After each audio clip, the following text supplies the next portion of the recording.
Malabon. Nagla-last minute shopping pa rin ang maraming magulang para sa pasukan bukas at syempre, Divisoria ang numero 1 dagsaan. Pero may ilan din sa mga warehouse naman namili para mas makamura.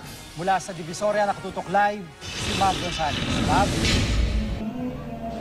Gigi, Pia, good news nga dun sa mga mamimili dahil hanggang ngayon kahit bukas na ang pasukan ay hindi pa naman nagtataas ang presyo ng school supplies dito sa Divisoria.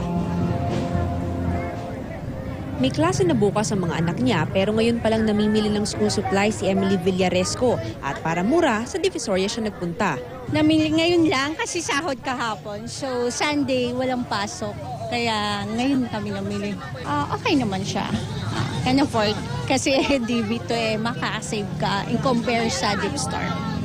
Ang iba, buong pamilya ang kasamang namimili. Ngayon lang po nagkakapera. Kasama niyo pa itong dalawang bata? Ay, basta para makapili din sila sa gusto nila.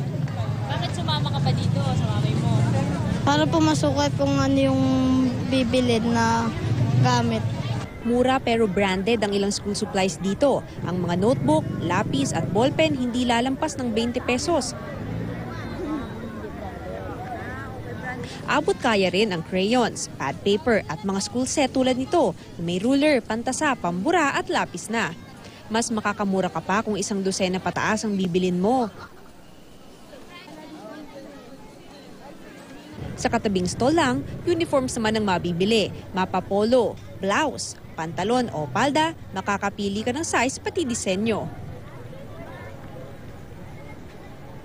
Hindi po nagtaas kasi hirap ng buhay. Kailangan na makapag-adjust. But then, sinikap din naman namin na ma-maintain yung quality.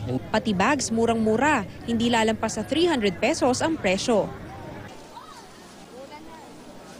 May ilang mamimili naman na dumiretso na sa mga warehouse na gaya nito sa Malabon. Mas malaki raw kasi ang matitipid dito kaysa sa malalaking mall kung saan doble raw ang presyo. Gigi, 24 oras na nga bukas yung mga tindahan ng school supplies dito sa Divisoria. Mula kaninang umaga, hindi nabawasan ang kapal ng tao na namimili rito. Pero sapat naman yung security personnel natin, pati na yung mga pulis na nag-iikot para masigurong ligtas ang mga last-minute shoppers natin. Gigi? Maraming salamat, Mav Gonzales.